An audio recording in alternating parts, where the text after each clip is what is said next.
O esforço de Marcos Júnior, Marlington Lopes e Ayrton Keller no cumprimento do Manual da Igreja.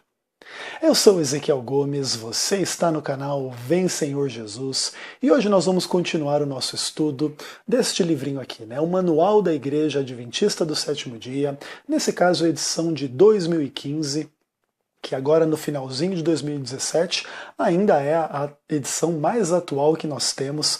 Ela vai ser revisada aí dentro de alguns anos, enquanto não for, é assim que a igreja é regida pelo seu manual.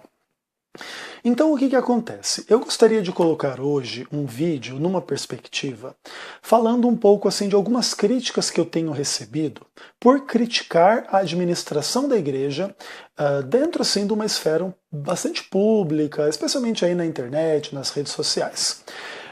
Eu recebo a crítica porque eu acho que todo mundo que critica tem que se dar o direito, e o direito das pessoas, no caso, de o criticarem também, e eu recebo as críticas assim com muita tranquilidade. E basicamente o incômodo que algumas pessoas manifestam para mim é de dizer o seguinte, que olha, Ezequiel, a gente reconhece que a administração da igreja tem problemas, esses problemas devem ser trabalhados. Mas eles devem ser trabalhados num contexto interno da igreja, no diálogo pessoal, no diálogo assim dentro da administração, e etc. E não de uma forma assim pública, em redes sociais e tal, como se eu fosse uma pessoa assim que está querendo fazer uma discussão que às vezes pode até ser relevante, correta e etc., mas dentro de uma esfera ou de um local e tal, inadequado.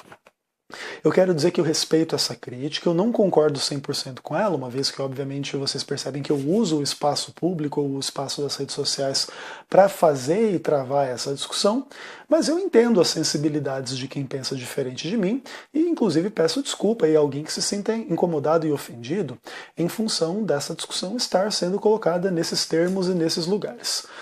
Entretanto, eu gostaria de oferecer assim alguma satisfação para essas pessoas que me criticam nesses termos, em relação assim a algumas questões que a maioria das pessoas não sabem.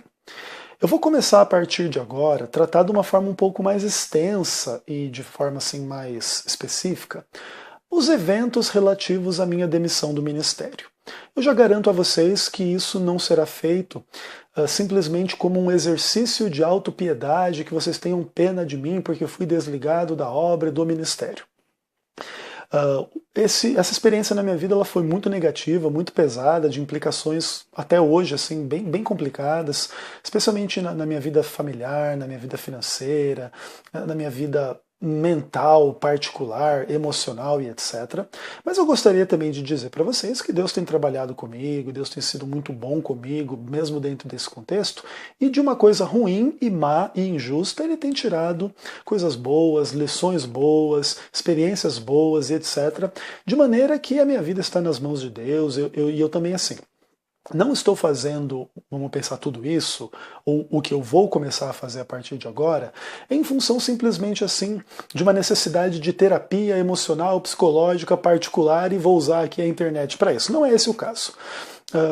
O caso do que está sendo feito e continuará a ser feito aqui é um caso assim da gente usar um estudo de caso, que no caso é o estudo da minha experiência dentro da igreja e dentro da questão administrativa, do meu desligamento e etc., para a gente de fato pensar e repensar algumas questões que tem que ver assim com a existência e o bom andamento da igreja como um corpo organizado, constituído, que tem as suas regras, as suas normas, e que inclusive que devem ser respeitadas e seguidas. Algumas pessoas pensam que eu sou uma pessoa revoltada contra a existência, a estrutura, a disciplina da igreja, e não é verdade. Eu, inclusive, sou bastante o contrário. Assim, eu valorizo muito a disciplina, a ordem, a existência da igreja nos termos nos quais ela existe, e o ponto é que a gente cobra assim, uma certa coerência com, inclusive, as próprias praxes, o próprio manual da igreja, que eu acredito que não está existindo. Mas eu vou colocar isso de uma forma um pouco mais clara, só queria fazer essa introdução para dizer para vocês o seguinte. Então, em função dessas críticas como um todo, eu vou trabalhar alguns conceitos aqui. Esses conceitos têm que ver com a minha demissão, mais cedo ou mais tarde a gente vai trabalhar de uma forma bem extensa, mas ao mesmo tempo bem detalhada e bem tranquila, tudo aquilo que aconteceu. Mas hoje eu gostaria de fazer o quê? Trabalhar um pouquinho assim um contexto interessante do Manual da Igreja, que está lá na página 61, que é o capítulo que trata da disciplina, e ele fala o seguinte sobre reconciliação de divergências dentro da igreja. Ele diz o seguinte, o manual, né? Todo esforço deve ser feito para resolver as diferenças entre os membros da igreja e conter a controvérsia dentro da menor esfera possível. Então o manual da igreja, ele nos exorta, se a gente tem diferenças entre nós, questões controversas e etc., a gente deve tentar buscar manter esta controvérsia dentro da menor esfera possível. Inclusive, é nesse ponto que eu sou acusado, né? De que, por exemplo, eu estou ampliando a esfera, o alcance e a discussão de uma situação e tal, que deveria ser mantida numa esfera menor. E é inclusive a isso que eu gostaria de responder nesse momento. Oferecendo a vocês um cronograma de contatos e de situações e de experiências que tive dentro do contexto da minha demissão para vocês entenderem um pouquinho as minhas reações nesse momento de forma pública e nas redes sociais. Então, basicamente, fazendo um cronograma de toda essa controvérsia entre eu e alguns administradores da Igreja Adventista do Sétimo Dia, não com todos, né? Então, basicamente, o cronograma da controvérsia é o seguinte. Dia 17 de abril de 2016, houve ali uma manifestação a favor do impeachment de Dilma Rousseff no centro de Porto Alegre e eu ali estava. Então, no dia 18, eu saí numa foto no jornal Zero Hora, era possível me distinguir no meio da multidão e etc. E no dia 19, então, numa terça-feira, eu fui chamado até a associação para fazer uma reunião com o presidente e o secretário do campo. Ali me foi informado que haveria uma comissão diretiva a ser cumprida naquele mesmo dia para tratar deste caso, que no caso ali provavelmente estava criando uma situação de constrangimento de um pastor numa manifestação política. Ok, discordo que isso cause constrangimento, mas na mentalidade daquelas pessoas assim estava sendo, e foi então marcada essa comissão ministerial, e no dia 20, no dia seguinte, na quarta-feira, uma comissão diretiva. E aí o que acontece é que estas comissões, elas decidiram me dar um período de 30 dias para conseguir um novo chamado, iria cair lá pelo dia 20 de maio, né, 30 dias depois, para que eu pudesse então seguir um novo rumo no meu ministério, e caso eu não conseguisse esse novo chamado, eu seria desligado da obra como alguém ali não benquisto naquela circunstância, naquela situação, naquela associação ali, em função da minha ida ali às manifestações a favor do impeachment. Então, o que acontece? Eu fui atrás de um chamado, consegui a promessa e garantia de um chamado numa região distante do Brasil em relação à União Sul Brasileira, mas quando fui então indagado a respeito desta situação, ofereci o nome, né, das pessoas que ali iriam fazer o chamado, e basicamente esse chamado ele foi barrado, e não me foi oferecido uma explicação satisfatória quem barrou, por que barrou, como barrou e como é que foi que aconteceu. Eu entendo que, obviamente, essa é uma conversa que geralmente acontece dentro do nível de união ou divisão. Então, basicamente, o barrado, né, vamos pensar assim, a barreira foi colocada dentro da esfera ou da união ou da divisão. Inclusive, se os próprios líderes da Associação Central Sul-Rio-Grandense, da União Sul Brasileira ou da divisão quiserem esclarecer esse tipo de dinâmica, eu acho que, né, pode ser bem-vindo aí esse esclarecimento, por que foi barrado o chamado para mim, por quais motivos e quais foram os agentes, né, que colocaram esta barreira. Então, basicamente, ali, o que aconteceu? Como eu estava nessa coisa de conseguir um chamado, eu acabei não saindo da casa onde eu morava no dia 20 de maio. Eu saí ali no comecinho do mês de junho. Então eu gostaria de traçar com vocês um cronograma. Eu não vou falar do conteúdo das coisas que eu conversei com os líderes, isso será tratado no futuro. Mas eu gostaria de falar assim, de um cronograma de tentativas que eu fiz de dialogar com os líderes da igreja para tentar manter as minhas divergências e as minhas controvérsias dentro da menor esfera possível. Então, no dia 1 de junho de 2016, eu mandei um e-mail para uma pessoa chamada Marcos Júnior, que era então o pastor presidente da Associação Central Sul-Rio-Grandense à época. Então, é uma esfera pequena de controvérsia, concorda? Sou eu e o presidente conversando, eu mandei um e-mail para ele. Esse e-mail virá público, inclusive acredito que todos os e-mails, todos os áudios que eu gravei dentro desses contextos todos, e etc. virão todos a público, mas nesse momento eu vou fazer só o cronograma, tá? Então no dia 1 de junho eu fiz a reunião, aliás, eu mandei um e-mail para uma pessoa. O Marcos me respondeu o e-mail e me pediu para eu ir na associação, conversar com ele e com o secretário do campo. E já eram duas pessoas, né? A esfera ficou um pouquinho maior e fui até a associação e conversei na sala do pastor Márcio Silva, do tesoureiro da época na Associação Central Sul Rio Grandense, e gastamos ali uns 50 minutos conversando, eu, Marcos Júnior e Márcio Silva. Ok. Ali, o Marcos Júnior me falou que houve ali um conluio entre a Associação Central Sul Rio Grandense, União Sul Brasileira e Divisão Sul-Americana para que eu fosse desligado do ministério. Até ali eu não tinha sido desligado formalmente ainda. Então eu tive que assinar os papéis, mesmo a contragosto, né? E etc. E fui desligado do ministério e saí então da casa onde eu morava e vim morar aqui no interior de São Paulo, em Jundiaí. Então o que acontece? Um pouco assim, cerca de quase um mês depois, no dia 1 de julho de 2016, eu mandei um e-mail para o pastor Ayrton, para o pastor Marlington, para o pastor Marcos Júnior, falando aí de situações relativas ao meu desconforto dessa situação. Esses e-mails todos virão a público com o seu conteúdo completo, ok?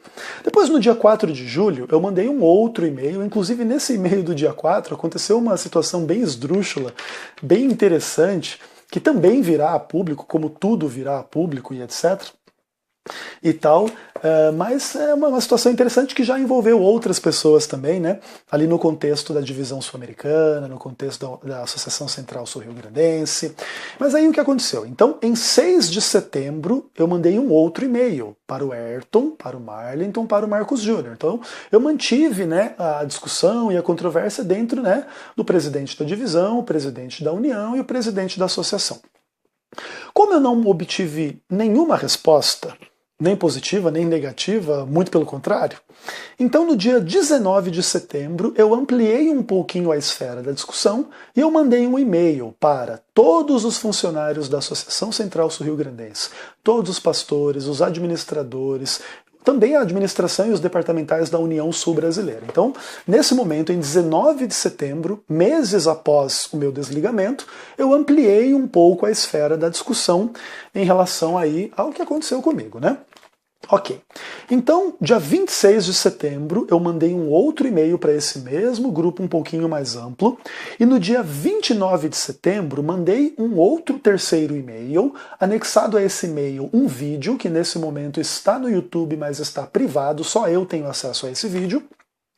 E aqui, nesse dia 29 de setembro, eu envolvi também os anciões, né, os anciãos da Associação Central Sul Rio Grandense, pelo menos segundo a lista que eu tinha. Fui pastor, tinha lista aí de vários contatos de vários membros e líderes e tal, e eu tinha um e-mail de vários, aliás, uma lista de e-mails de vários anciãos, e no dia 20 de setembro, então, eu ampliei um pouquinho mais a esfera de alcance desta controvérsia até os anciãos da Associação Central Sul Rio Grandense. Então, no dia 22 de outubro de 2016, eu publiquei o meu vídeo explicando por que eu não era mais pastor adventista, e inclusive, nesse ponto aí eu tornei então realmente pública a discussão. Entretanto, fui bastante cuidadoso de forma consciente para não fazer críticas específicas e diretas aos administradores da igreja, porque eu julgava que, de fato, eu deveria manter estas críticas, que eu obviamente já tinha, de uma forma assim particular, entre nós, dentro, né, desses grupos que eu acredito que eram mais legítimos naquele momento, né?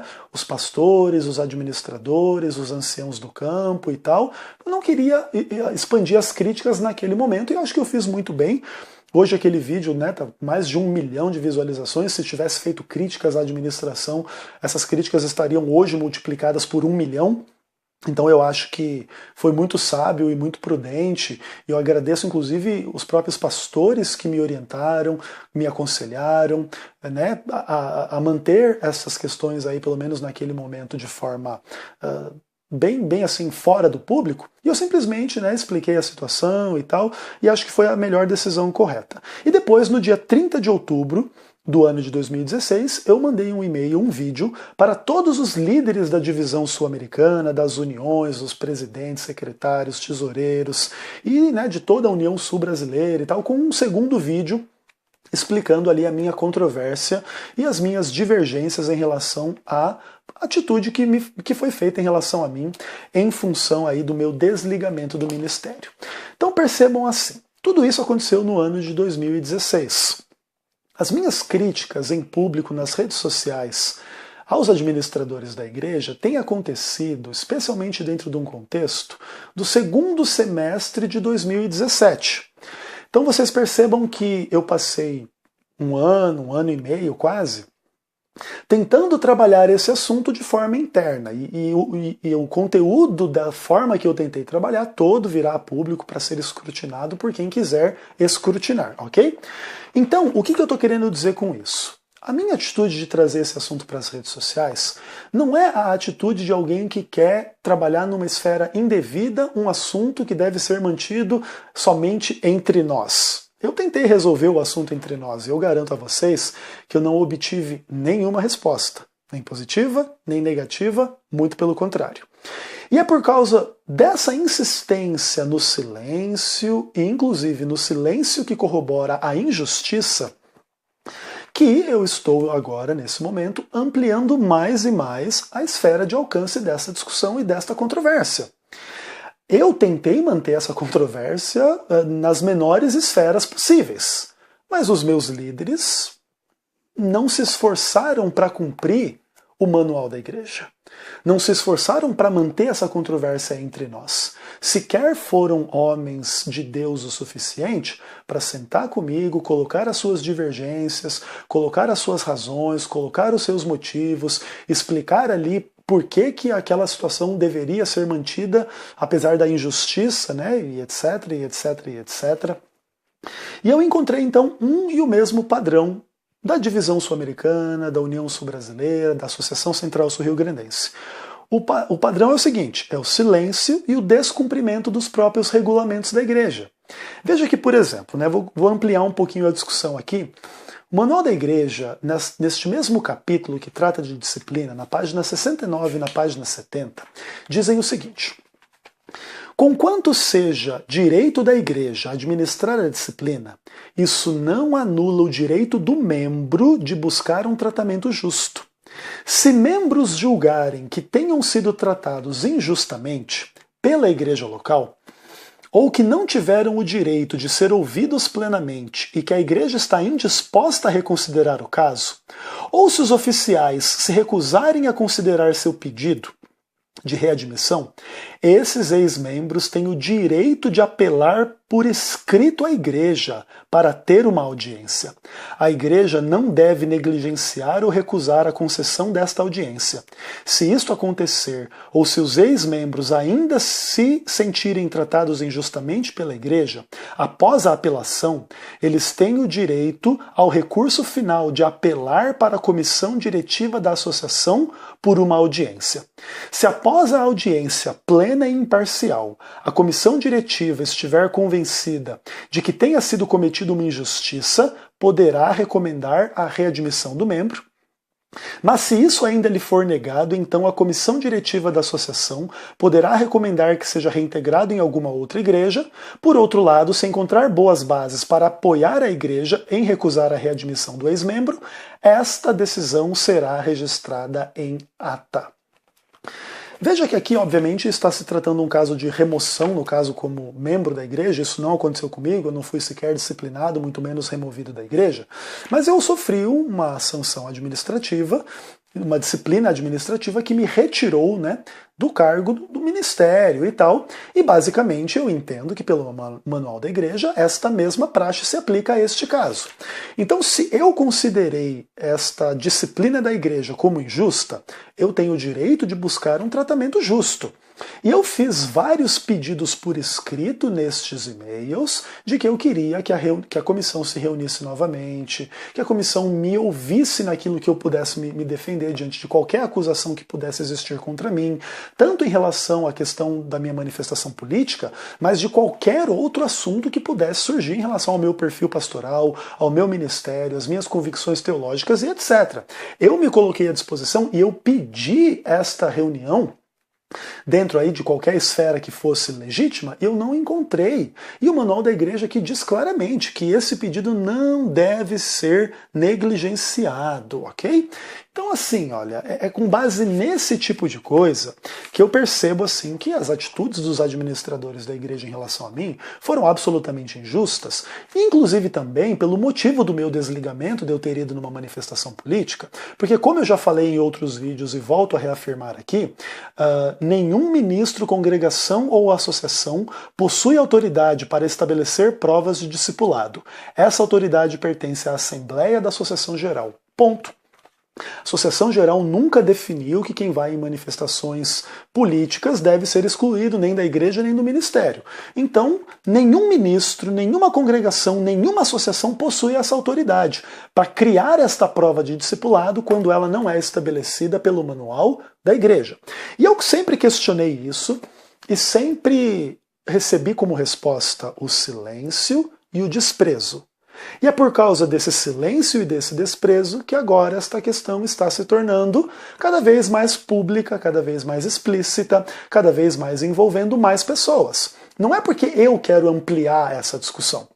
Se essa discussão tivesse sido resolvida quando eu mandei um e-mail para o presidente, estava resolvida.